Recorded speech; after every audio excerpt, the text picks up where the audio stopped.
Work session for October 3rd, 2019. Called a meeting to order, and we'll jump straight into items of information with Dr. Cole. All right, thank you, Chair Mansell. If it's okay with the board, I would like to jump ahead a little bit for one of our participants here for the CHAMPS update on Focus Area 4.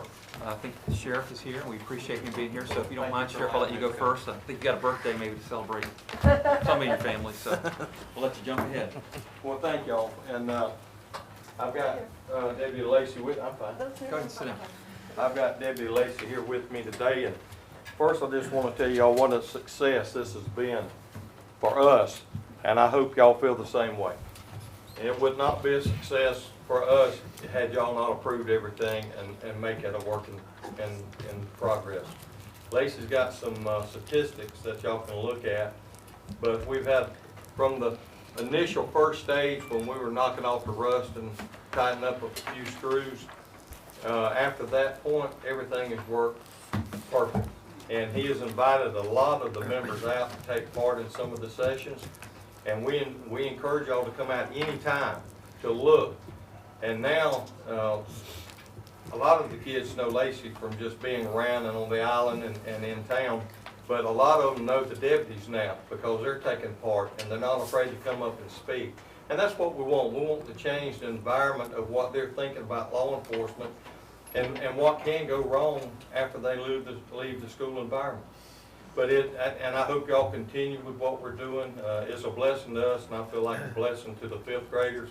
And eventually, we would like to proceed down to the 8th grade because the 8th grade, again, starts in the 9th, and peer pressure starts again. You know, 5th, 6th grade, peer pressure, 8th to 9th, peer pressure again. Kind of like me coming in here, peer pressure. No pressure. Y'all just hope that the bomber don't call in a bomb threat here. 4 days, 6 threats. We're doing well. Well, we understand, believe me, we go through it too. But we appreciate all that you're doing. I've heard great reviews from our school. I think it's great for the students. That relationship is so important with our law enforcement community, but I also think the role model that y'all are setting for those students is outstanding as well. So, and I know the lesson is what, I mean, obviously, that's very important. And we want to work hand in hand with the school board. If anything that y'all have that you have questions on or would like to entertain a new idea or something, please call us. Every one of you, I think, has my cell. You know how to get a hold of me. Get a hold of Deputy Lacey. Our attorney here can certainly find us. So whatever y'all need, we're here. Thank you very much. We Appreciate appreciate it. it. Any questions? Deputy Lacey, has got any input? Well, I just have a few. I know y'all. Last year we roughly had 407 students. We're up this year roughly 650 students. So we made a big jump. Tried to get a few more, but it's going really well. Great thing about it is a lot of the 5th graders I have this year were familiar with the program when it started last year and had brothers, sisters, so they had a little jump on it. A lot of times I'm asking my questions going through, and it's been going really well. It's a great help to the teachers, and the teachers have really been supportive. Principals, not used to being a principal. Yeah, I used to be in the principal's office. And I thank y'all, and I think the program's only going to get better. And I appreciate it. Well, it's like a lot of things that I'm going to hear from communities in school here in a little bit too, but we need everybody in our community pulling together to make this the best county we can in the system. So we appreciate everything that y'all are doing. We know the first month we uprooted some teachers and the way they did things, but they came and saw, and a lot of them have come back and said, hey, we like what you're doing. You know, to be able to when the kid gets home, that a parent can look at that phone that they have and see what they've been doing every day. Or what about being home alone? What about going out on a four-wheeler? You know, it's a variety of things. Have you been to take part in our program yet? I've seen parts of it, yes, sir. Okay, all right, we're gonna make sure you're there again. I'll be more. Well, thank y'all very much. We appreciate you. And we always get a picture together. Huh? That's the Dr. Seuss thing. That's right. But thank y'all very much. Thank you, Sheriff. Appreciate you. Deputy Lacey, thank you very much. Keep up the Thank good you, work. Lacey. Thank you. Thank you. All right, our next item will be our first item, which will be the graduation rate. So I'll turn it over to Dr. Whitehead for that. Yes, so here tonight we're going to take a look at our 4-year graduation rates. The 5-year graduation rates will come out when CCRPI component scoring is released, and so we'll be able to share some of that with you as well. We're getting a chance to kind of review that on the back end a little bit. Mr. Blackstone's here with us this afternoon as well, and so certainly would love to have his comments. And Mr. Turner couldn't be here, but he sent me some comments to share with you. Really, the slides are just the numbers, and that's sometimes, you know, there's always information behind the number, and certainly there are always children behind those numbers. And so if you look at the next slide with the chart, I wanted to give you an idea of where our 2 high schools place when you rank graduation rates within First District RESA from 0 to 100 are the possible ranges. There are truly schools in the state of Georgia that had to report a 0 percentage rate for graduation, and so it ranks all the way up to 100. Typically what we see in those that have the 100 rating are magnet schools and special programs, so it's not typically a full-scale school situation.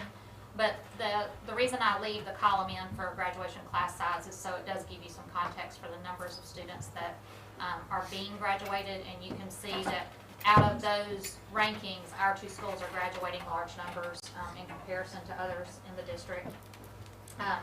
You will see those as well if you were to look at those in comparison with the entire state.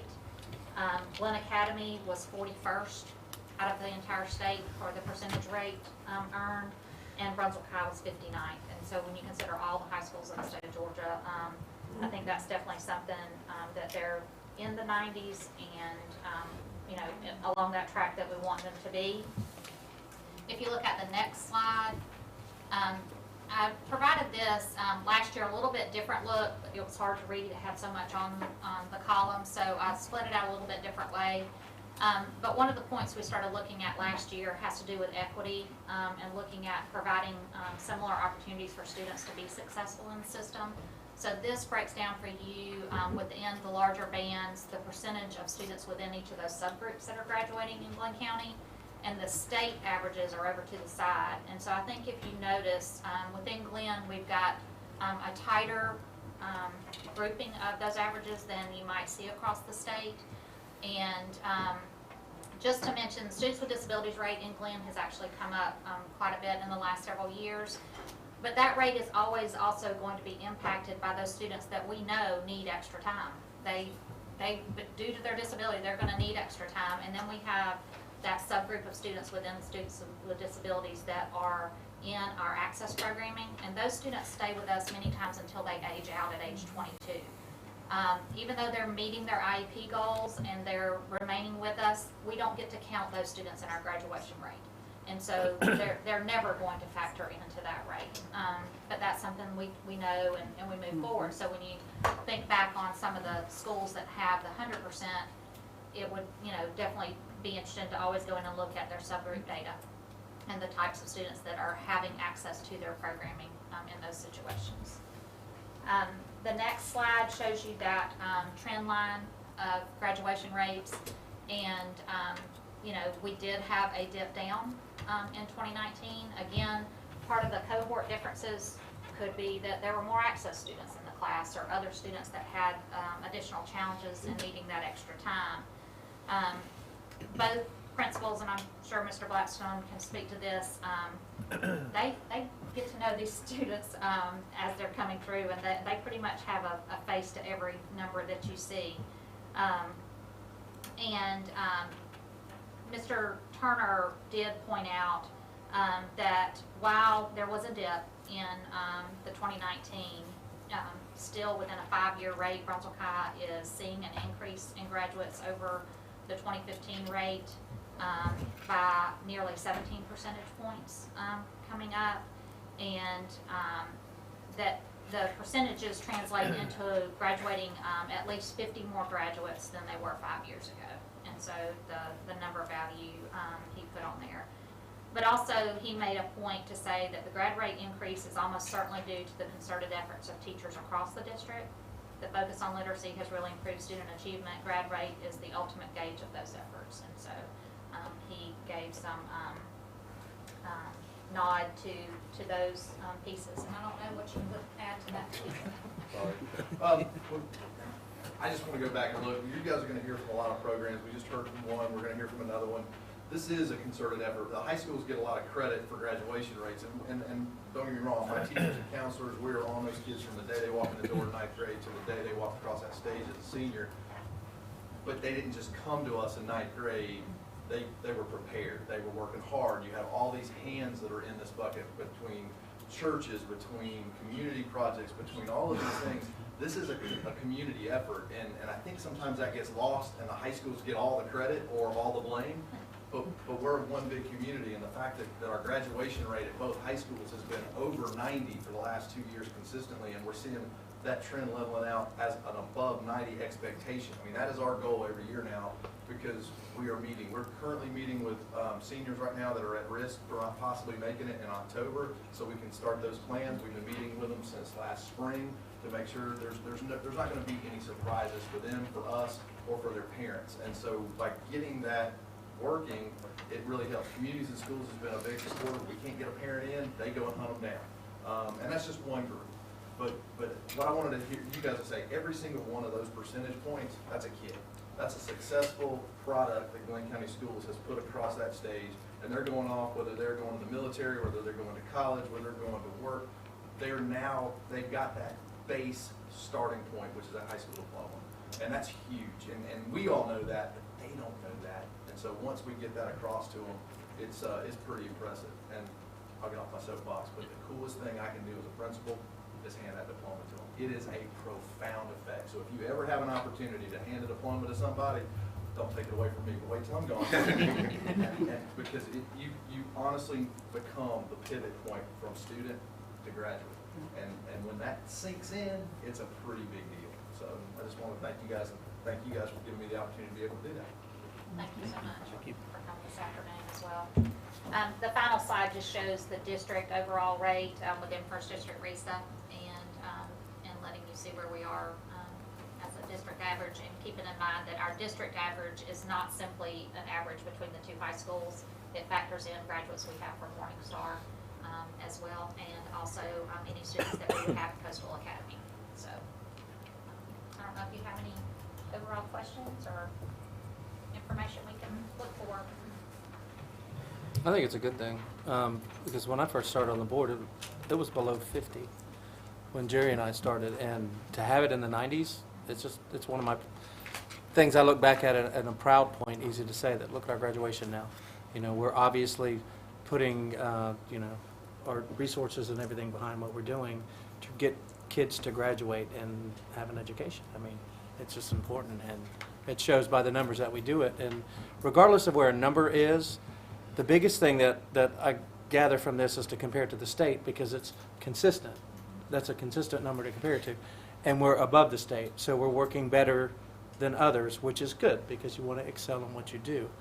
So wherever that number is, everything's above it, and Brunswick High is now above it. Yes. And they should be very, very proud. So anyway, I appreciate it personally, so thank you. Thank you, Dr. Whitehead. All right, our next area is still under coherent instructional system, but it is a instructional technology update, so I'll turn over to Mrs. Jones. No pressure. Hi. Just a little update. When last I was with you all, we discussed how we were beginning the rollout of Google Classroom. I'm happy to say that it is completely rolled out to all of your schools. I've just completed a survey of the status of how teachers are feeling and how they're using it in their classrooms. And overwhelmingly, my middle and high are loving it. Not every teacher is using it yet, which is not mandatory at this point, but most are loving it. And elementary is I'm going back to places to redo some PL with those teachers so that they can dig in a little bit more. I have noticed in my travels across the district that because we're doing such a push to using technology more and more, I'm a little worried at how we're using it. Like, you know, there are times teachers feel like if I'm in their classroom, they should just get the computers out. I want to make sure that they're using it in a valid way to support that instruction instead of just replacing something. So I'm kind of shifting some of my PL to support those pieces so that we're ensuring that it's being used, but it's being used at the right time and in the right ways to support instruction. So it's going really well. So I didn't know if you had any questions about the Google piece or any of that so far, but it's rolling along. I just appreciate the thoughtfulness that you're using in rolling out these programs, because I know in the technology meeting on Monday, we were talking about that's a big pitfall for a lot of districts. Everybody gets excited about it and they want to just jump all in, and you have to take some restraint to It's learn how hard. to use it correctly, Yes, so ma'am. you don't fall in the deep end without knowing how to swim. And I mean, I appreciate that we're doing that we're being patient with the rollout. I know we'd like to get it to the students as fast as we can, but I I'd think rather that's get not it the in the best right way. way so that Right. it's not just another piece of something that a kid has thrown at them. I'd rather a teacher be shored up on content and how to deliver that content, because that's truly what's the most important piece. And then my technology piece comes in to just support and to enhance that piece. And I'd rather see no technology being used than it being used wrong, you know? So, but you know, it is important in this day and age to teach kiddos how to use it, the right times to use it, what to use it for. So that's kind of where I'm shifting this year, is to do kind of an if-then. If I'm doing this, what could I use in technology that would best support it? So that's kind of a shift I'm making that I've kind of seen in my travels. So, but a couple of other things that have come out of my last couple of years is that we saw the need to implement a district tech team. And we began this near the end of last year, wasn't it, Dr. Pullis? And it includes, I think Ms. Sams is on it, and well, I know you are. And several of your curriculum instruction people, a few principals, some community members. We've even added a couple of teachers, just so we can have a roundtable discussion every few months, just to get a pulse check of where we are, what we'd like to see, how the community can help. And I think those are going to get, I walk away with something new to do from everyone, and it gives me a new focus of something to work on. And I get aha moments, like I didn't even think about that, so let me go try that, you know. So those have been really, really good for me personally to be a part of. And so I think it'll just get better and better as we're going. But and any of you that want to come anytime, you're welcome. So, you know. But within those meetings, we've discussed going where we're going with technology for teachers, and where we're going with technology as we're moving closer to more computers per student. And so that's the couple of documents I have to share with you. This is where we were in 16-17. We were about 1 to 2, 1 student for 2 computers. And by the end of Two students per one. Did I say it backwards? Thank you. 2 students per 1. Y'all make me nervous. You know. Sorry. Glad I don't have to do this every week. So yes. Say it again. Thank you. The goal is, tell me the goal, you know, 1 to 1. Not 1 to 1 in the sense that a student takes it home with them, because we know we can't really support it at home, but when they walk in the building, if we need to put a student to 1 computer, we can do it. And by the end of this year, we'll be very close to doing that. Anything you want to add to that? Yeah, a lot of the districts, go back to what Ms. Sam said, you know, they just jumped right in. They bought millions of dollars worth of computers, and then they step back and say, you know, it's too quick, too much, kids didn't know what to do, broken computers, liability, all these different things. And we've gone about this and approach it. Let's put our toe in until we get to our knee, until we're all the way in. And so we're getting closer and closer to this process. And it's been the feedback and the input from the schools, and Ms. Jones is doing a great job of coordinating that with everyone to say, what do you need? And so when we go into this next refresh at the end of the year, we will be very close to the 1 to 1. So that the other 5 schools that will get their new computers will be much closer, and then we'll actually hopefully have enough funding to pick up so that we can go back to maybe the middle schools and get them 1 to 1, and then work in the future on the high school. And we have a really great, I'm sorry. I'm sorry, jump in real quickly, but just to add that obviously sustainability is the important part. So again, they jump in, they can't, financially, the way we're doing this, by doing this slowly but surely, is sustainable, not spending all this money at one time to buy computers and then 4 or 5 years later going, okay, how are we going to replace it? So the way we've done it through the replacement process, I think, has been very strategic. So I appreciate that. And as a classroom teacher here for 20 years before I began doing any of these positions, I never understood the why sometimes, or like when the tech department would tell me no about something, I'd be like, well, it'll work if you'll just, I have to say that we have a really great tech department because they're always looking to ensure that kids are safe and that we are secure. So I've come to respect that in this position because as a teacher I just wanted what I wanted and I couldn't understand why I couldn't get it. I'm starting to see that piece and I'm trying to help teachers understand it better. So we really do have a great tech department because they are always looking out for keeping us safe and secure. So that along with the slow rollout, I think is what's keeping us, it's going to keep us sustained with it. So then the last piece is the move toward refreshing classrooms. As you know, we did smart boards, 14 years ago? It's been a while when we had our whole update with technology in the classroom. So a lot of those boards are beginning to break down. So what we did was I had principals and media specialists give me a count of those in their buildings that were on their last leg or they were scared would break down before this year was over.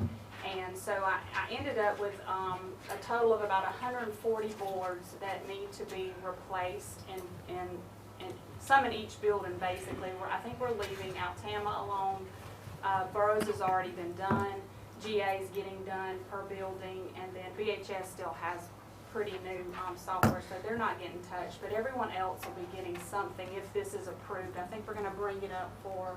The intent is to go into the November work session and ask for consideration of this. We have to bid this out, and so, but we know... We just wanted to bring it to your attention this month and let you know that's the plan for helping teachers get updated technology within their classroom.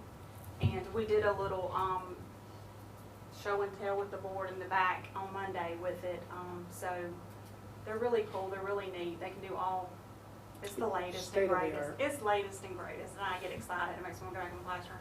But our overall goal again is to make sure that we have a 5-star performance with instructional technology. And Chrissy's doing a great job leading us that way.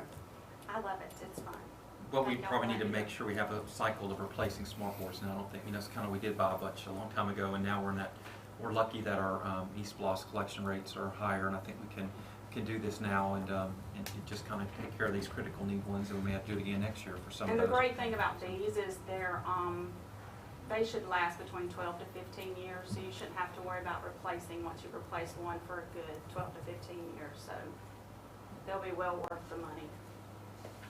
Any questions about that's pretty much the big items that we're working on in the tech department. Just wanted to update you on that. If you had any questions or anything you'd like me to do, or I'm good. Okay, yeah. See y'all later. Where do they come from? The Where do we get them from? panels, we bid them out to companies, Mhm. and the lowest bidder wins, I'm assuming. Yeah, we have various companies that would be able to bid in on this. Where they actually manufacture them, I think it's California. Those particular. Well, I don't mind driving to panels. California and pick them up because it's $14,000 shipping. I'll go get them. It is a lot. I looked on my There tree. takes a lot of room. I don't think you could put them in that van you got. They're big. Strap on top. Well, there's a little Not quite change like to get another. crab blood, but Yeah. not that easy. We'll get the Thank you, Ms. Jones. from Jess. I mean, they're big. They're 70 inches. I mean, Our next item is supportive learning environment, and we're going to provide our facilities update at this point, so I'll turn over to Mr. Boudreau. First on the list is Glynn Academy.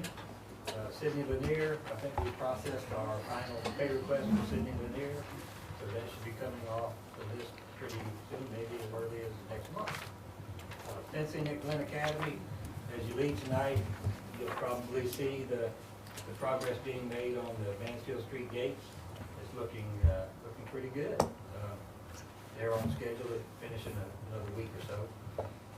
Science building, it continues, it's dried in now, they continue with mechanical, electrical, plumbing. A little bit of demolition work still going on, trying to cut holes for elevators and things like that, but they're still on track just fine. Additional parking, I don't know if Dr. Lewis, you want? Yeah, I think we're gonna probably present in executive session some options for additional parking, again, for consideration that we can talk about, but you've already seen the drastic change in the area out here as Annex 3's gone, and we're working on Annex 1 will be gone soon. That's gonna add 43 more spaces out here for parking, and then we're gonna add an additional probably 10, and then when the Annex 1 is gone over there, it's probably gonna jump to about 30 some. So we're gonna have about 70 some just in this process here, with other options that I'd like to present later on. We're losing 150? Well, we actually lose more than that because we lose 150 to First United Methodist, but the Baptists have asked us as well that they have a grassed-in area that we are not allowed to use either because they have some other programs. So there's about 70, 75 that we lose through there. So there's a huge change to what we've had in the past. Thankfully, the United Methodist has been extended a little bit, so that's helped. And I don't want to, those churches have been great to us in this process. So, I mean, even allowing us what we have been able to utilize. But there's a need for parking as a whole.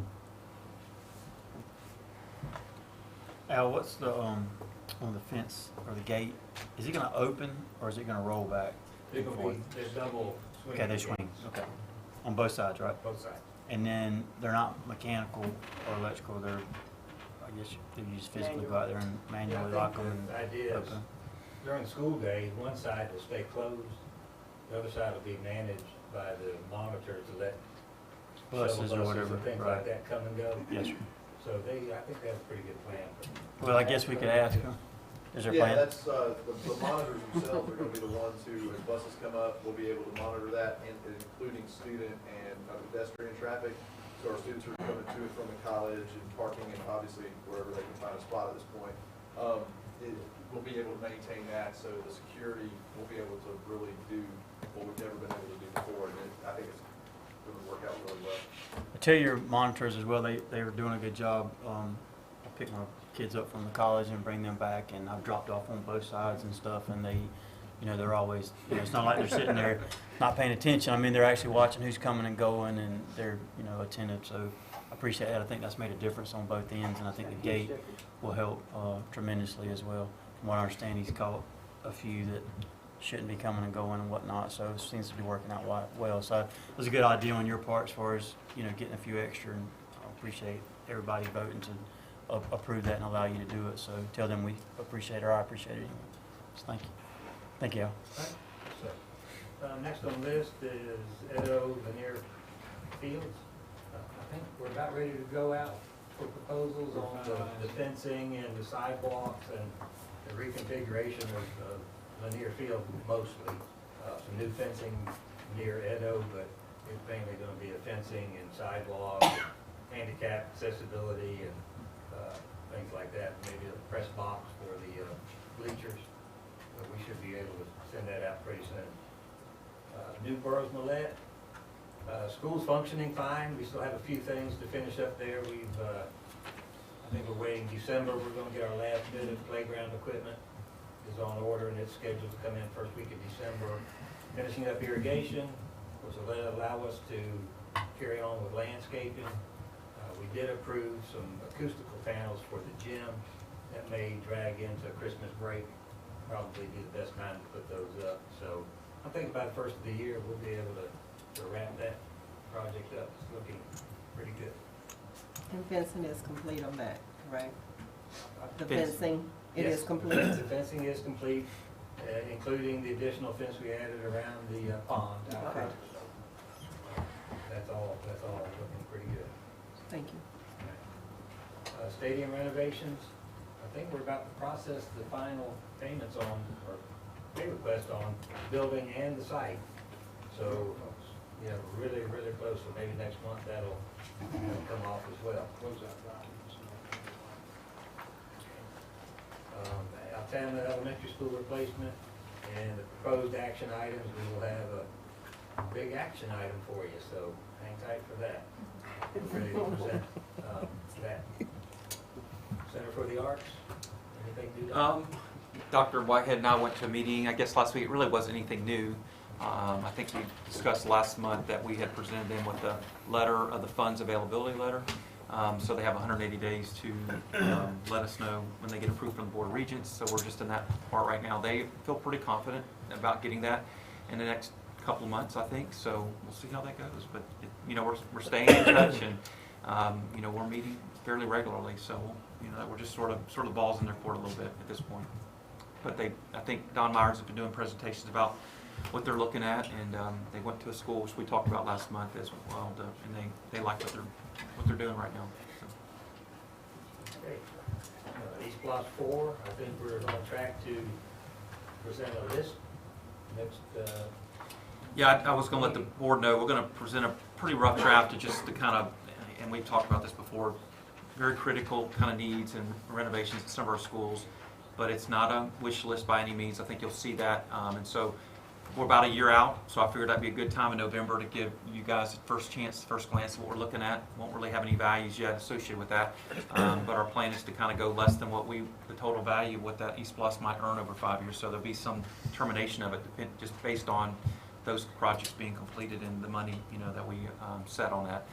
But we'll talk about it more next month and start working on that and building toward that, hopefully that vote in November of 2020. My report, Dr. Stanley is here to give his.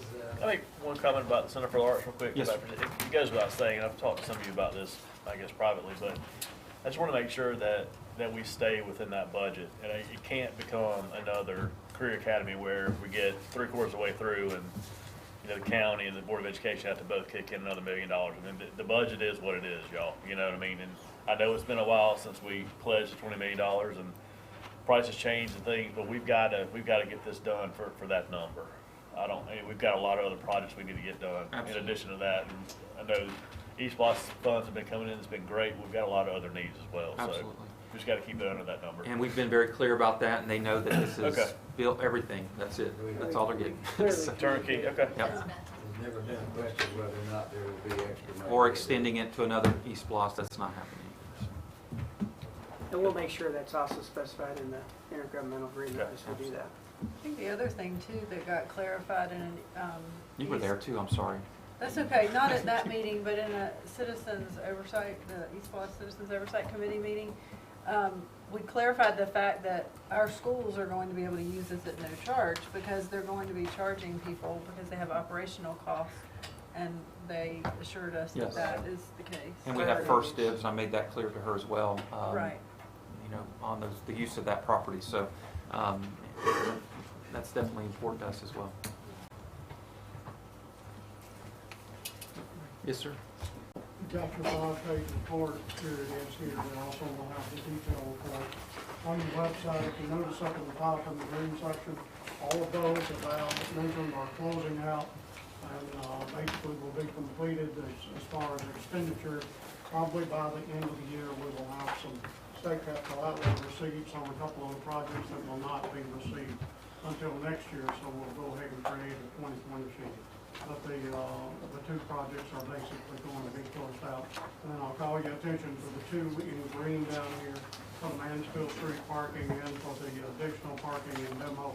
We added that into two of the existing accounts just from an accounting standpoint, so you've got that information shown there. As we look at the next page, basically that's just a summary of your expenditures moving along consistent $1.8 million spent this month on SPLOST 3.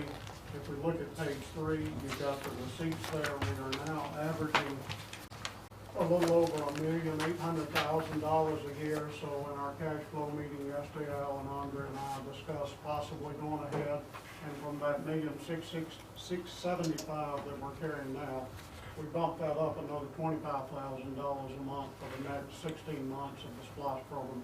You'll see that $400,000 in the first green line. But we were basically almost $400,000 over on the SPLOST receipts this month.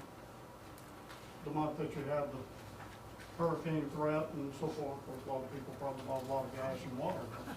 But anyway, you're in pretty good shape still on the receipts, and if you look at last year, still almost $100,000 over last year's. The next chart is just the graph that shows the difference, and we are now right at $10 million over the receipts on our budgets for this program.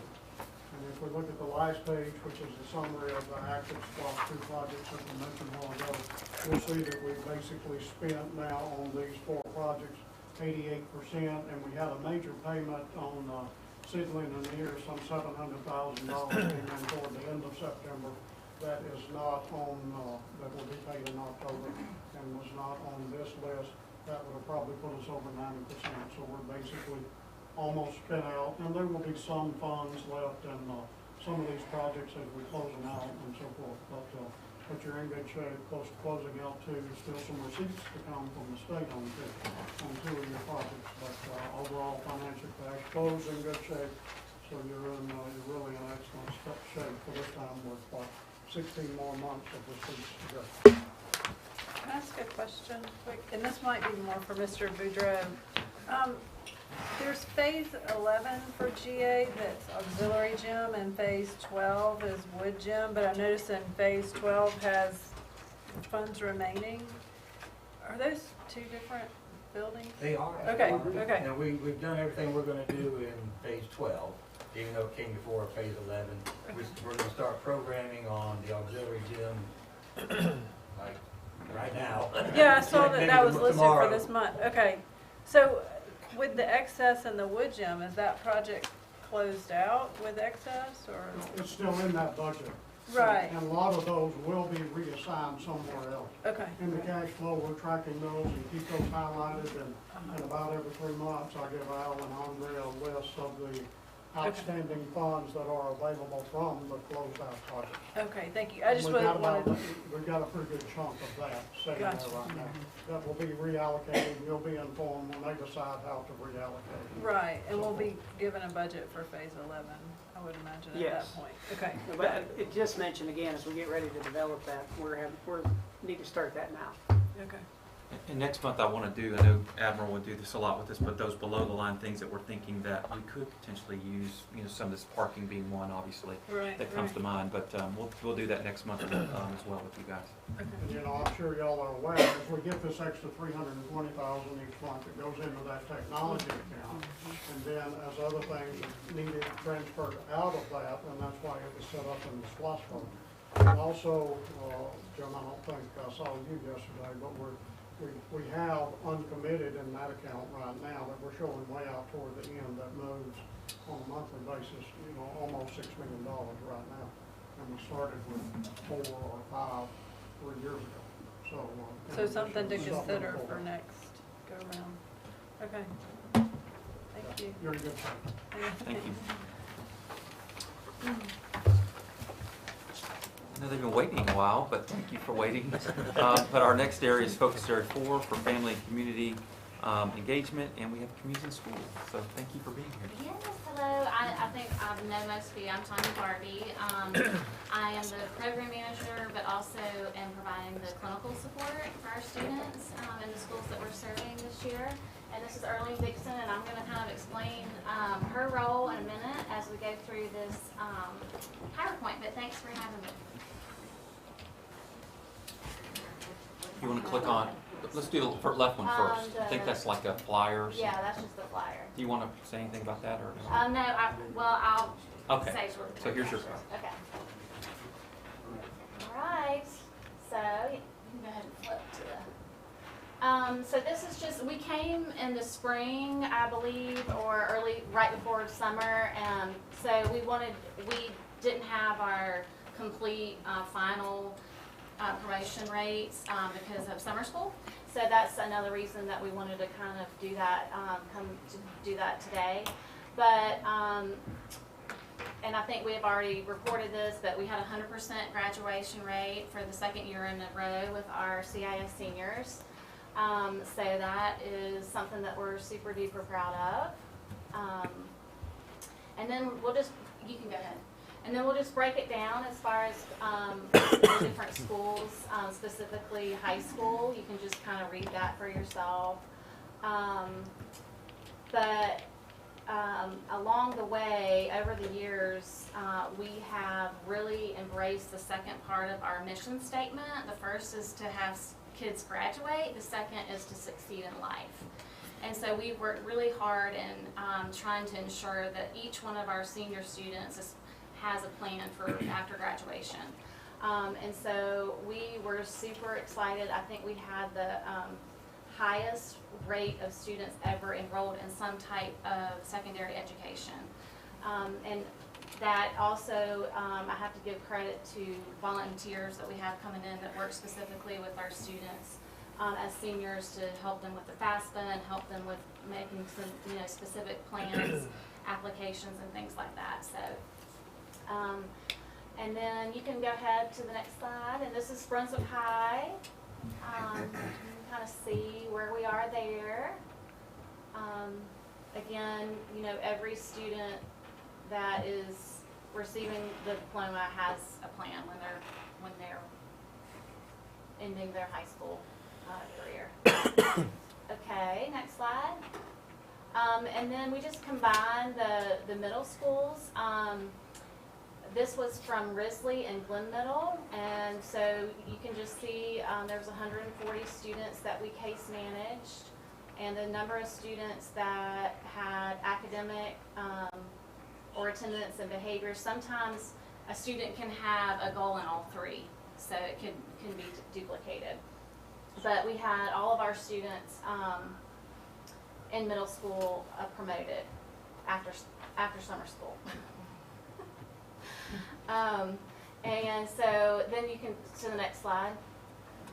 And then here's the elementary school data, and that was Burroughs Millette and Goodyear. You guys can kind of just read most of the time, especially at our elementary school, because we're still kind of trying to understand what is going on. Because is it they're misbehaving because they're having a hard time learning, or are they, it's just a hard, kind of situation to determine exactly what's going on with the students. So a lot of times, especially in elementary, kids have goals in all three sections. I have a question on the attendance goals. So some of that's parent driven. I mean, the kids sometimes can't get there by themselves. So do the parents have, are they aware of the goals that try to help with the goals? Yeah, I mean, it just kind of depends. Yeah. I mean, sometimes it could be that a parent has to be at work before the child even has to wake up. Mm-hmm. And so we purchase alarm clocks. We just try to get creative. And then sometimes it's just a parent that a child's just having to wake themselves up, and they're not having the support in the morning. And so just really trying to help them understand the investment of their education and how important that is, and then offering them incentives. So like we would as a parent, if you can, come to school on time every day for this next week, then, we'll let you go in the prize closet or whatever. Sometimes, we do pick kids up when necessary, bring them to school that are on our caseload. And then next slide. This is just kind of following Dr. Whitehead's presentation on the graduation rates. This is charting our success since 2011. And so you can kind of see that what we feel like is the impact of having communities and schools in your district, in our district, and what it would look like if we were not. So you can go to the next slide. Again, this is kind of looking at the cohort and the percentage points increase since 2011 and then 2018, which looks pretty dang good to me.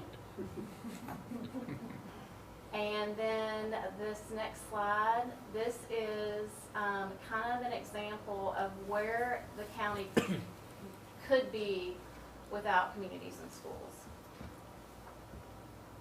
But again, I'm going to say what every other person has said today is that, we are one organization, and part of our model is also linking to other community resources and bringing those into the schools and into the families and with children.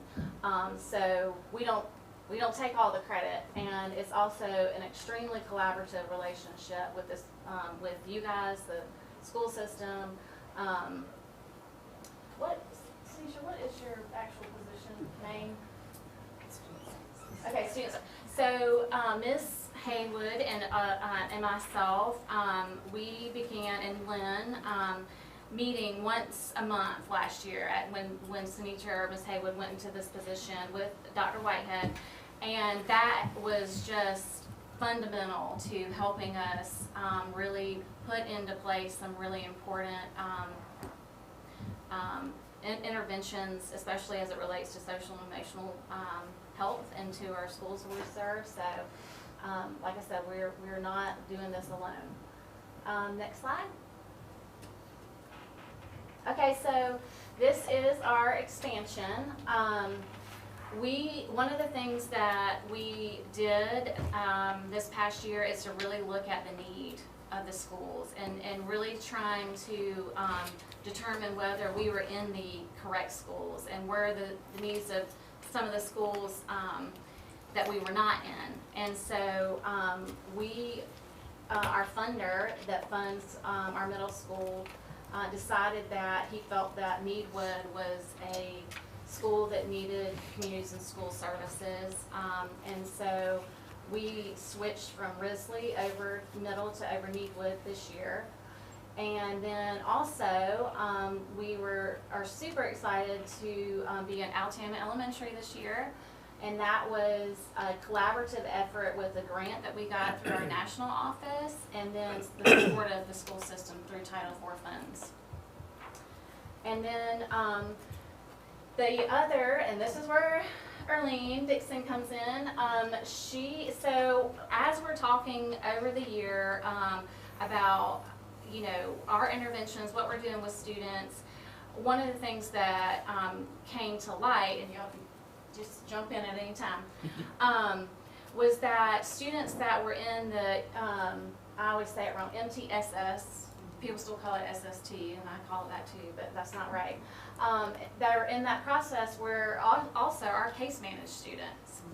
And so we started looking at kind of what some of our interventions were. They really looked hard into our data system and realized that we were progress monitoring all the things that the state requires. And so we said, well, wow, we're like doing some parallel play here. That's silly. So what we really decided, Lynn and I, you know, went to our board and said, listen, there is a need. We feel like the schools could really use our help with specific interventions as it relates to behavior, because that's something that we are constantly working towards and adjusting plans to help our kids with behavior. And they really feel like that we could, you know, have an even bigger and greater role in our schools where we're serving. However, if we're going to do this, it's kind of like what y'all are talking about with the computers and stuff. If we're going to do this, we want to do it right, and we want to do it with fidelity. And so we asked to create a position that would be a person that's Arlene Dixon, who coordinates all of that. So she's the person that's pretty much in charge of, and you tell them what you do. All right. So in all 8 schools that we serve, I am helping with the implementation piece of the Tier 3 behavior interventions for students that need a more intense behavior intervention. So our site coordinators are providing a check and connect service, which is kind of like what we were already doing, but now it's an evidence-based program, and we're using that as the intervention. And this way, I'm trying to take some of the paperwork piece off of the counselor, so the counselors can be the counselor in this process, and they can come to these meetings as that child's counselor. And then I'm making sure that our site coordinators are doing the intervention, and we're just kind of all rolling that piece into one, helping to support the schools. And so Arlene has been with us for 5 years. She was the site coordinator at Burroughs Millette, and this is her superpower, all this organization of all this. So she was definitely the first person that we thought about when we knew that we'd like to create this position. And so our very last slide, if you guys would entertain me. So one of the things that we really are working on, not only with our site coordinators and in our school buildings, but trying to really convey the importance of developmental relationships and also the importance of trauma-informed interventions. Because, and I'm sitting here listening to the graduation rates, and I'm just in utter awe because I've been in the field of social work for 22 years, and some of the things that our children are coming to school with are horrible, and it's might be some of the worst that I've seen. And so this was an exercise that we did at one of our schools, and it really just is kind of a visual that represents our one of our CIS students, and that's just the ones that we know about that have been referred to us. That's the ones that have been identified. I'm sure there's other children in the building that are dealing with some of these issues. But Dr. Poulos may or may not have rolled his eyes a little bit when he saw my bag of colored balls. So I was just going to ask somebody to volunteer, but now I said, oh, I know who I want to represent my CIS student now. So stand up. All right, so, okay, so, all right, you're going to hold those two, the yellow and the blue, and then we're just going to, and I'm going to make this quick because I know everybody's time is precious. Are we throwing them at him? Ready to go. There's going to be a lot of people in line. It's not funny. We might want to shut the door. Let the people from the outside. Turn the cameras off. All right. All right. So we'll just do, okay, anybody else? Anybody else want to throw something? Chrissy's got it. I've got these. Right here. So, in this exercise, we are, well, you gotta get a little closer. So, okay, read what are on your. I think it says follow SOAR. Follow SOAR. And this is learn in my class. Okay, so those are a really important SOAR. These were actually created for Altoona Elementary. Okay. So you've got to hold on to these. Okay. Can't drop them. Okay. Okay. So and then everybody that has a plastic ball in their hand, if you'll stand up and read it, and then you're going to need to catch those balls. Oh.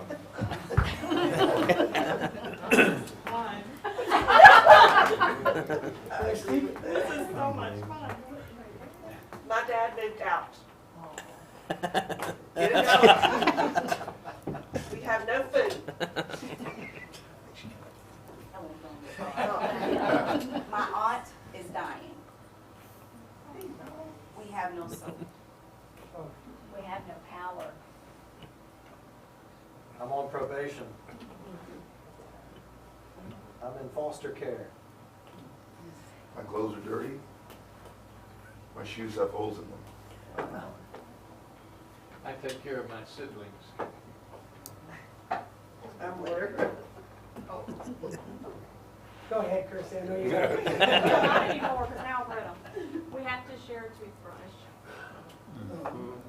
And my family calls me dumb. You still didn't catch it. I can't. I've got my hands full. I'm sad all the time, and I don't have a mom and dad.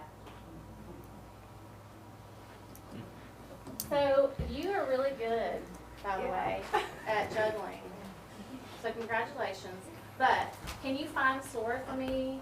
And can you find following the school rules of Yes. the classroom? They're in their left hand. Okay. What else do you have? Everything. Right. So the significance to this and the importance of like creating these developmental relationships and really trauma-informed interventions is that this Dr. Poulos represented what our kids are coming to school with. And even though, and I mean, most people can't even hold on to the rules and to soaring, they drop those. But even though Dr. Poulos was able to hold on to that, he had all that other stuff. So it gets kind of lost in the shuffle.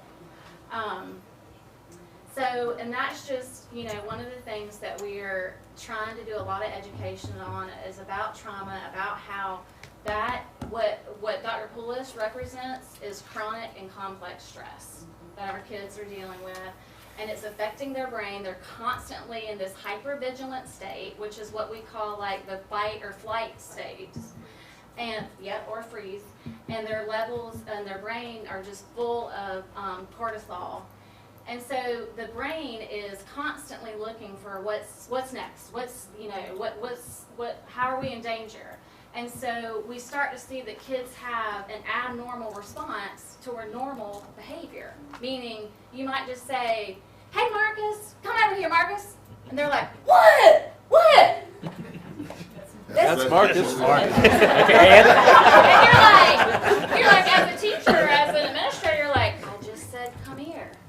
But you have to understand that the thinking part of their brain is not working. They automatically are thinking that you're there, that they're in trouble, and they've done something, and now they're going to have to pay the consequence.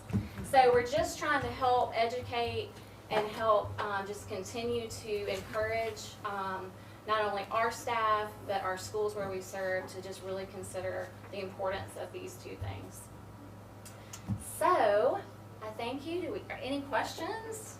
I think the other file, and we don't have to go through it, but is great information. Yes, so I was going to leave these for you. One of the things we talked about the last time we presented were the ACE study, and that's adverse childhood experiences. And most of the kids we're serving will check more than 4 of these. And what the research tells us is that even with if a child had to check all 10 of these, that even with 1, but especially with 2 secure developmental relationships, that they can still be successful. And so I'm going to leave this for you guys. And then this is just the explanation of what that looks like. And it goes through, what our students really and what our kids really need to experience the developmental relationship. And then kind of where we are, what that looks like.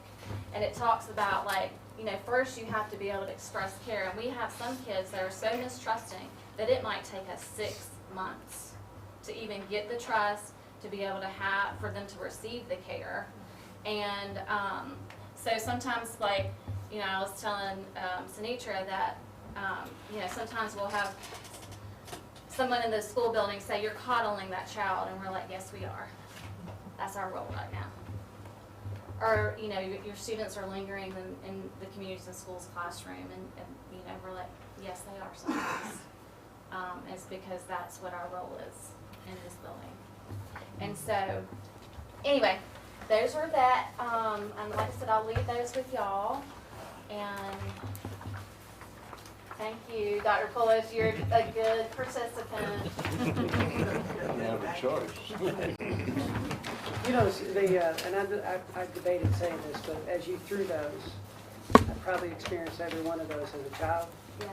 And because I had somebody like you guys in my life, this would made a difference. So I appreciate what y'all did. I know one thing from what I do. I see what happens when it doesn't work. And when the adult was in the emergency department and crisis from really not related to things that we do, but yet we get them anyway. And if you ever want to hear some stories about the other side of what happens, I can share them with you. But everything that you threw, I hear that every single day from 50% of the patients. I mean, and that's part of the problem. So investing in helping the most challenged kids is something that I talk to Ms. Lewis all the time about, but things I want to do, because those are the ones that need the encouragement and the relationship. Not even, it's not teaching them how to read or write. Right. That's irrelevant. Right. Even though we're in school, it's a relationship. Right. If you don't have that, you don't have anything. Right. So anyway, I appreciate what you do, and the more you do, the less we have to, try to help on a you want to try to get into an adult's head? Ooh. Yeah. And I you know, got about and that's a what, day or two you to know, do it? that's where the ACE study had come from, really, is the adults and why they were so, you know, it affects people's health, long-term health. Absolutely. So, Absolutely. Anyway, thank you. thank you all. Thank you. Thank you all very much. Thank you. Thank you. Okay, our final area is just to go over our proposed action items that we would hope that you would consider for Tuesday at our regular meeting. And our first item is a change order for Glynn County Stadium building. And I'll turn over to Mr. Boudreaux for that. In front of you, you have our final change order, the deduct of $6,525.47. That's to return our unspent portion of the owner's contingency. That's for the stadium building. Change order. Any questions on that? I'm sorry. It's okay. Those are easy ones. I know, that's pretty. This was not so easy. All right. Next item is change order to increase the contract for the site work at Altama Elementary School in the amount of $150,000. Mr. Tootin is going to give some background on how we got there, and John, if you don't mind. When the site development contract was awarded, site clearing was in progress. And so the exact level of the topography and the number of tree roots that had to be removed and those kinds of things is an educated guess.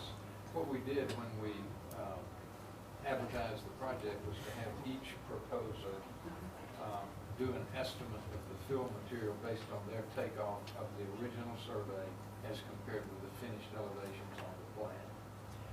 We also had our engineers do the same estimate, and we used a high number of those estimates, thinking that it was covered. The truth of the matter is nobody knows how much unsuitable material we're going to find on the site and haul away, and nobody knows exactly how many tree roots and things and what the undercut is going to be. So we always have a unit price built into these contracts, and we've done it before. Usually the end result is closer than this. Many times the site is simpler than this, but we had a representative on site of the engineering consulting firm that sampled the soil, monitored the conditions, monitored the compaction. The other thing is exactly how much is the site going to compact. So we put an estimated amount in the contract that they were to deliver in terms of, and we turned the cubic yardage into numbers of fully loaded dump trucks, easy to account for that way. And then we had a unit price that when you haul off excess material, there's a unit price to haul it away and dispose of it. There's a unit price to haul in extra loads of dirt. So it's that transition. And though usually our number is closer than this, I think it's the only way to do that kind of site work. And if you saw very experienced people with the spread in seaboard construction, Bob Weller's estimated number of cubic yards and wrenches, and we had about 4 or 5 proposals, a very broad range. One guy had a third as much fill material as the highest one. So that's the nature of the thing, but the point is that it was monitored truckload by truckload, and you're paying for exactly what was hauled away and what was hauled in addition to the estimate that we put into the job. And we also added, at the time, we had not done all the discovery for joint water and sewer about where we were going to tie in. Yeah, So we had a portion of this was to cover that, and I think we won't have to spend all that. So I'm thinking out of this 150, 50 or 60 of it will not have to be spent trying to discover things with joint water and sewer. So we just covered it. We'll get that back at the end if we don't spend it. So the issue there is nobody knew exactly. Our survey showed water lines buried in the edge of Altown and a sanitary sewer line in the edge of Altown. Nobody knew for certain what the material of the water line was, what the material of the sanitary sewer line was, what the condition of those lines were. So they wouldn't approve the proposal until we actually uncovered and tapped those lines. So we had to dig a hole, find the lines. There's a required amount of separation for taps between the lines. So it's the nature of that kind of work. As it turns out, the water and sewer tie-ins are much more simple than we provided for in IS. Any questions about that? Again, that would be for your consideration on Tuesday.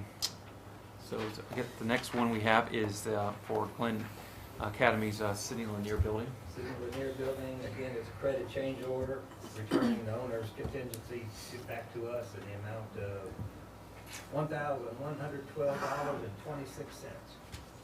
The deduct change order. Okay. All right, thank you, Al. Our next one's a little bit bigger item.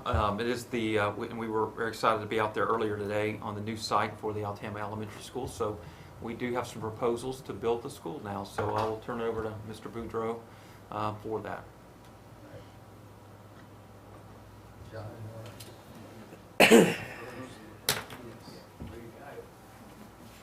Go to the next, please.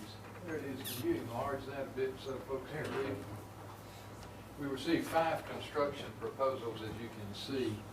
And you can see that the 2 bottom proposals were very substantially higher than the 3 proposals which we studied in detail.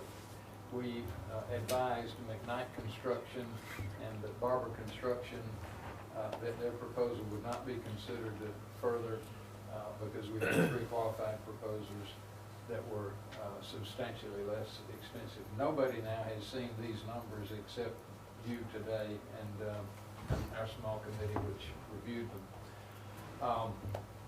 The least price and highest rated proposal is McDonald Construction Company. They constructed Burroughs Millette, or are in the process of closing that contract out. The second proposal was Elkins. As far as a rating, Elkins was actually slightly higher than Lavender and Associates. Both McDonald, Elkins, and Lavender are firms that we've had very good experience with. They're all highly qualified.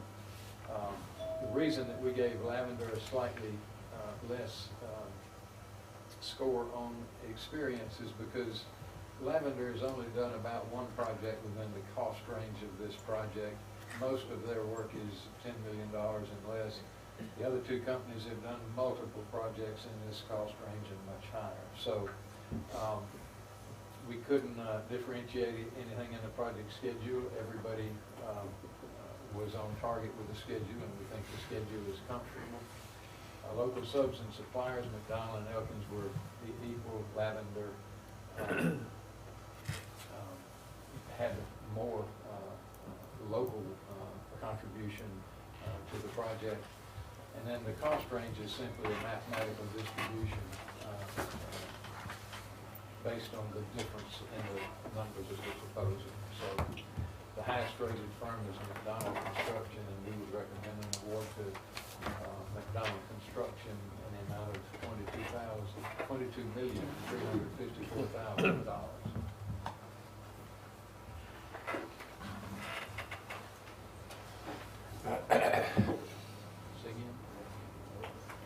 Sorry about that. It is not the reward amount. That's the original bid proposal.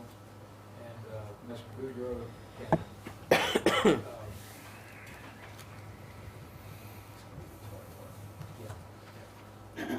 we have that proposal included all of the alternates. The proposal that we're recommending with the alternates that we're proposing is $21,799,000 even. Do you have another slide for that yet? Handout? Give that to you before you leave, I guess. We'll get that. We'll put that in. We'd ask for that approval next Tuesday as well, so we're just presenting the information. I'm sorry about that, obviously, I know that, but those were the original proposals with the alternates that we accepted. $21,799,000. Can I ask, did they run on time with First Millette construction? Not exactly. The idea was that the move-in would begin in November, and that the move-in would be completed in January, I think was the original proposal. I think they completed the move-in in March, is that correct? February. So almost on schedule. So maybe we need It to, really wasn't their The fault. hurricane. The main delay on that was the water and sewer line connections that we had to redo. They probably would have been, yeah. We had a difficult final tie-in with the water and the sanitary sewer, and obviously couldn't complete the building without sanitary sewer and water being completed. So, and that project on that site with the existing school had additional complications that made scheduling much more difficult than this project would be. Another thing is that I think we have more time on this project. We do. The completion date that we put into the proposal is March the 1st, I think. And so don't think that schedule is an issue with either of the proposals. thank you. Plus, we got a really good quality job on Girls Let. It's a really nice school. They did a good Very job. nice. And as they worked, I guess they had to work around the existing school. Right, that was It was a tough job. That was one of the toughest we've ever done. And I give them credit. They worked with us, and it took a lot of coordination. And I'm high on them. I know they'll do us a good job. And a number of the subcontractors are the same as from Burroughs Millette to this project, and we're comfortable with the subcontractor for this particular. And I agree with what she's saying about, and her question is to make sure that when we award a contract that big, that they meet the contract and get it done in a timely manner. Because we did have them come in here a few times to explain to us, are they going to catch up? Are they going to keep up? I understand we have issues, hurricanes and things like that, but we still have expectations of getting the job done right, on time and under budget. So that is our expectation as a board and has been. And I think that's the point she's trying to make, that before we give them this again, say, we appreciate it, you do a very good job, but it needs to be done. Right. You know, I don't want to have the nicest building in the world and take it 3 years longer to build it. So, Well, don't expect that result, obviously. right. Just saying, as an example, and it just needs to be mentioned that we do expect it to be done in a timely manner, and if the hurricane comes, you know, just kind of push it away, whatever you need to do. Let's just get it done or get more people in there. We will monitor it just as we did the last time, and we began to monitor it and work with them, press them every month. And they essentially recovered most of that time from, I guess, about January until November. Thank you.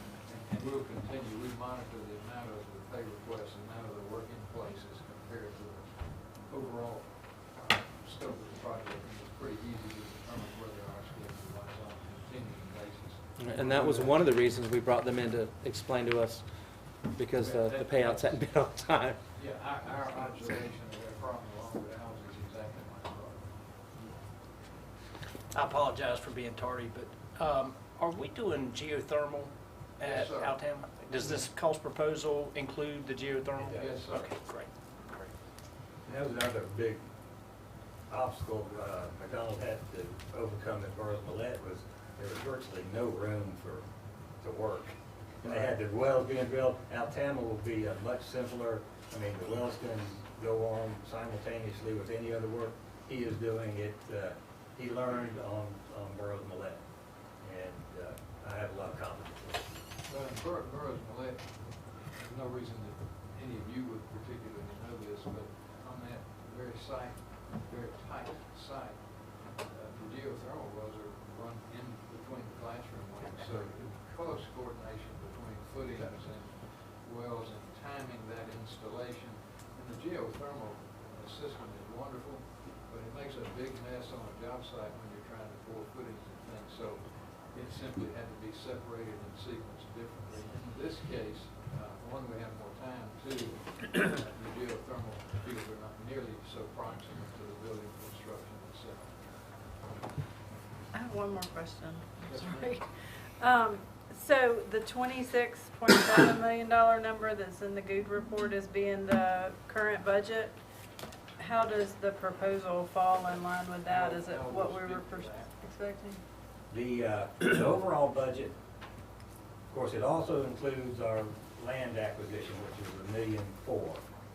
Right now, our estimated budget is short by $1,370,000. The good news is that right now, I'm confident we'll get $1,200,000 back from Burroughs Millette. We may even get the $1,370,000. So as Burroughs Millette closes out, we'll replenish the technology, budget that we're going to make up this shortfall with. So right now, we're going to need $1,370,000 as a total budget for New Altown. And that factors in this contract at the $21,799? Okay.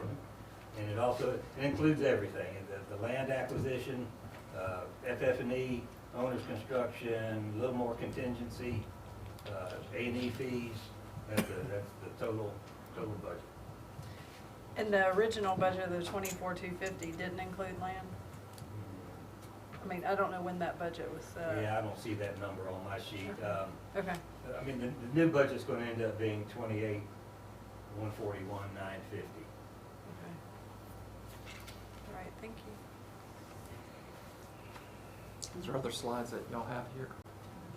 Yes, sir. Is it below this, or is there, I don't know what. What do you got up there next? The design, is that what you? Yeah. There it is. You want to just do the full screen view?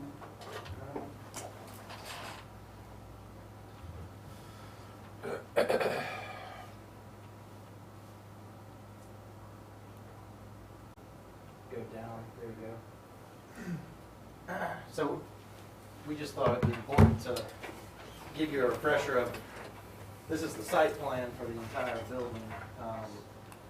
So several of you have seen this slide already. This is just an updated version of what you've already seen. So just to kind of give you an orientation, this is Altama here. The Kia dealership is further up the road to the north. This is the bus loop here. Comes in and drops off on the back side, so we have a cover along the back continuous. This is the parent, visitor, teacher driveway, the split in the median. And that's where we were today for the groundbreaking. Yeah. I had a few people asking, and that's where we were, just so we can clarify. We were standing right there with some nicely painted copper shovels.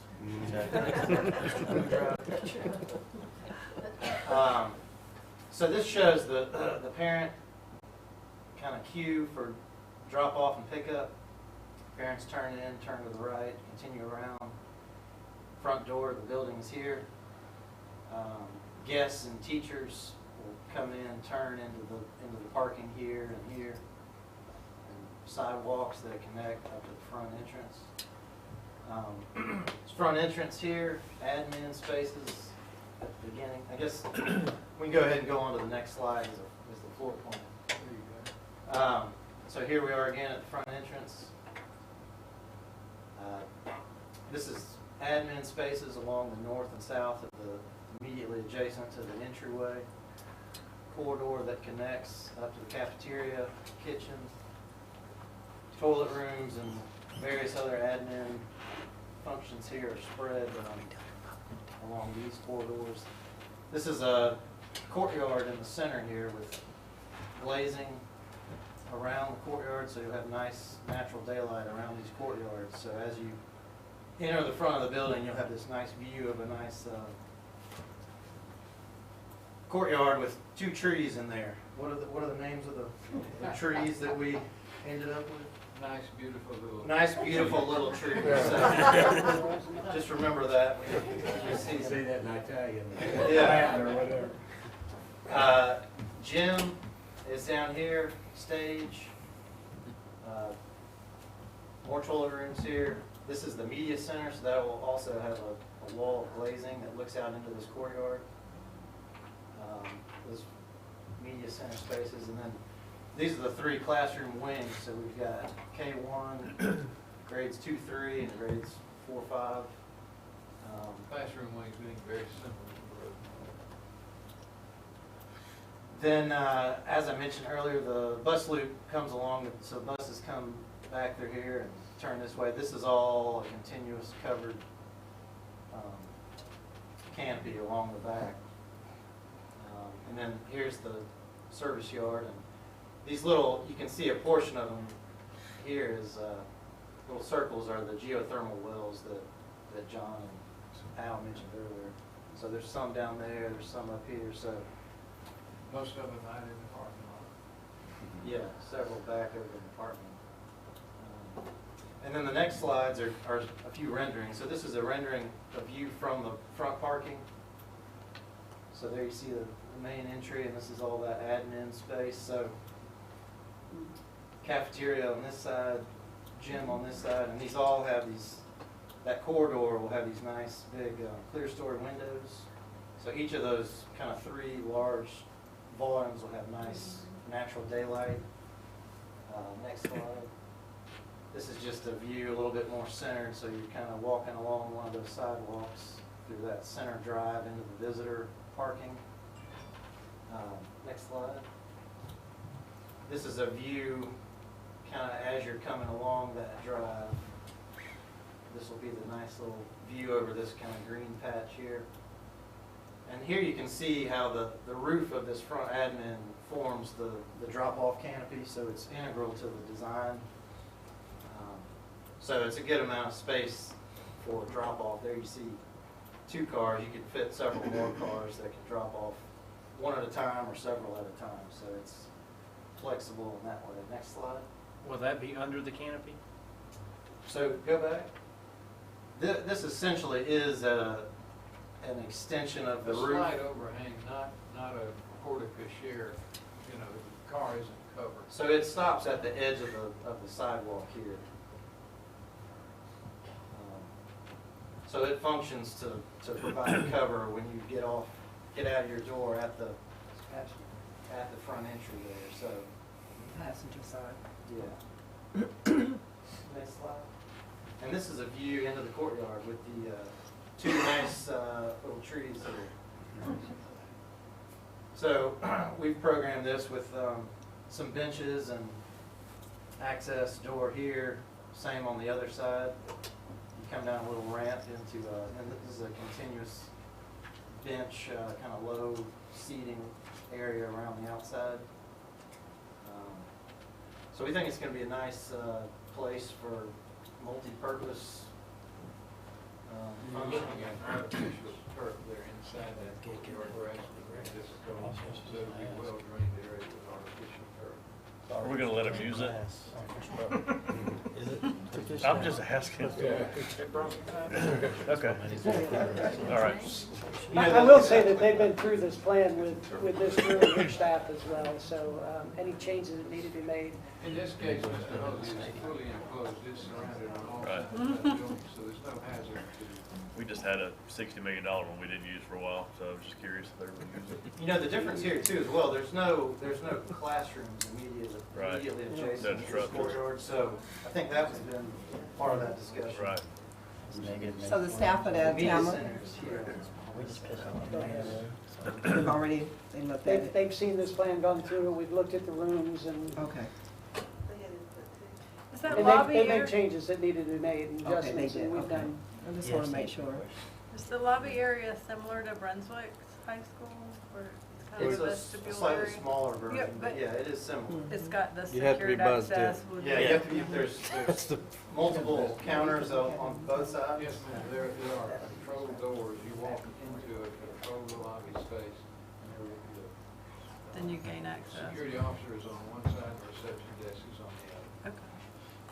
Was there any change in the classroom layout from Boris Millet's design to this We've design? added 2 classrooms on the end of each wing. I just mean within the classroom. Is it Very, similar very little. spacing? We rearranged where maybe the sink was to give us. Might be a little different Yeah. configuration, but essentially it's classroom for classroom. You wouldn't do one above another. Windows are the same. I think we have a little bit less tile area this time than last time. So the classrooms are almost identical. And the supporting spaces along the corridor, toilets in the classroom are adjacent the same way. So For the younger. unless you really studied it, if you walked in Burroughs and Lett's classroom wings and then went over to Alabama, you wouldn't notice any difference. So essentially the same. Okay. So that's the last slide, so. So any questions? Any more questions, you say? Can we look at possibly putting a covered walkway? Because we talk about canopies all the time at other schools, and you know, I know it's right there next to the passenger side, but I don't want to go 10 years down the line saying, hey, we need to do a canopy. You know, like we have it. More like a carport or drive-through. Right. So With the canopy on the, where the buses, is that covering the buses? You know, it's the same as the front? Yes, sir. Okay. The discharge situation would be just about like Overthrow Point or Satilla, I think. well, more like Overthrow Point and Sterling. But Sterling, it would be yeah. continuous along the rear of the building. Right. They would be continuous like that. Be plenty of room for students to stand, but the buses are not driving into a Okay. roofed space.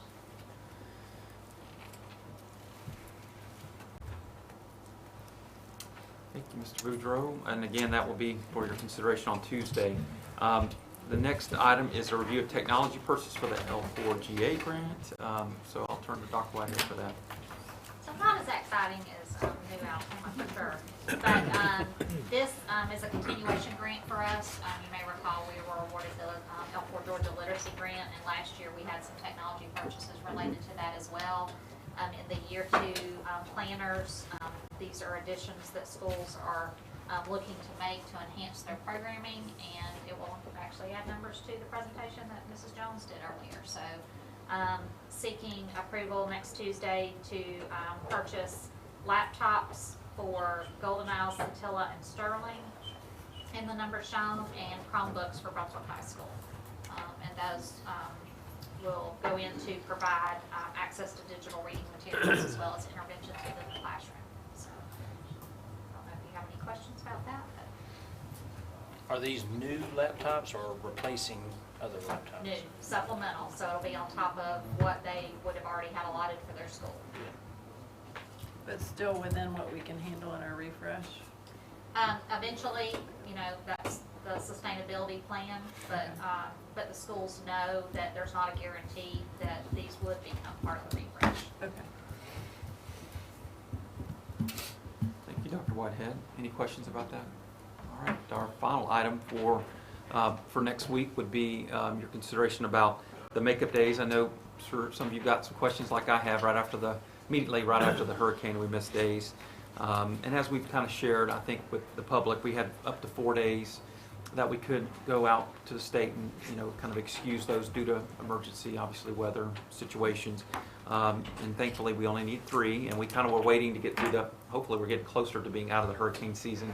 And so we waited about a month to kind of put this in front of you guys. But, you know, for several reasons, my recommendations would be that we not use one of our emergency days at this point. We may get to that if we miss some more days. But I know a lot of people made plans. Thankfully, again, we only needed 3 days.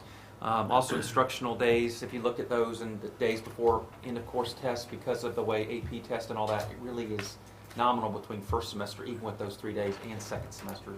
And y'all, of course, like I have experienced the last 2 or 3 years, we missed a few days here and there, seemingly the last several years, and that has not had any really impact on our first semester scores versus our second semester scores.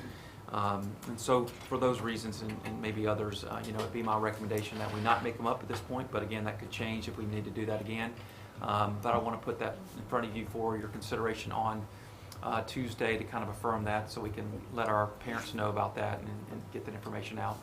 as soon as we can after that. Questions or comments on that? Yeah, I know quite a few teachers, and I think those teachers have already caught up from those 3 Yeah. days that were missed, and, so they're just doing a great job catching up and using their time efficiently. Got used to it. Yeah.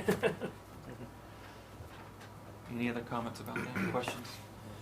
All right, again, that'll be up for your vote on next Tuesday. And that's all that I proposed. Oh, sorry, the financial report, and I didn't do it for a reason. Ms. Preston's not here. So if you want to click on it, I'll probably turn over to Edie. I'm just kidding, but to explain it. But we're in good financial shape. We just ended our fiscal year.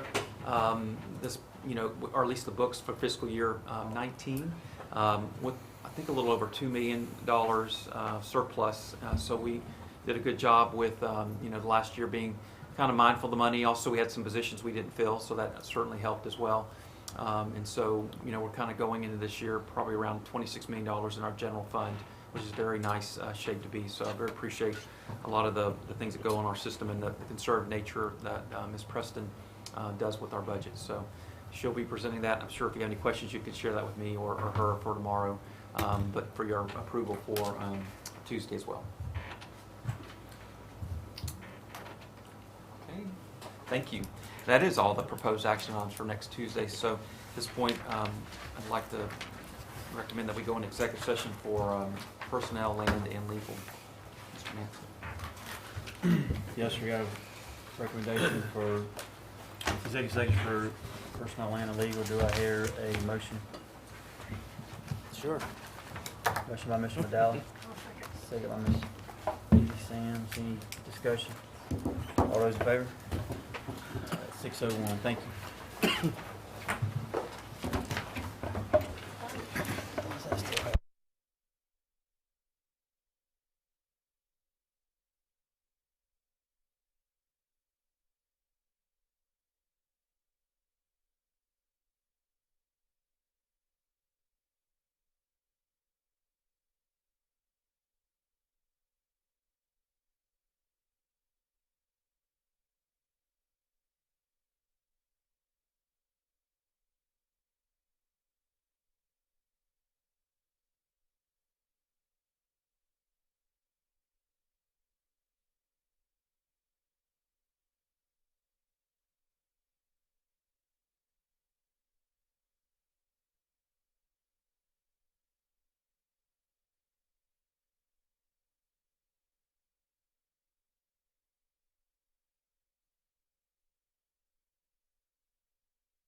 open session. So move. You need to stream By it. Dr. Yergin. Second. Second by Mr. Halsey. Any discussion? All those in favor? Go back in at 7:28. Entertain a motion for adjournment. So move. Motion by Dr. Yergin, second by Ms. Sams. Any discussion? All those in favor? Thank y'all very much. Y'all be safe. Thank you.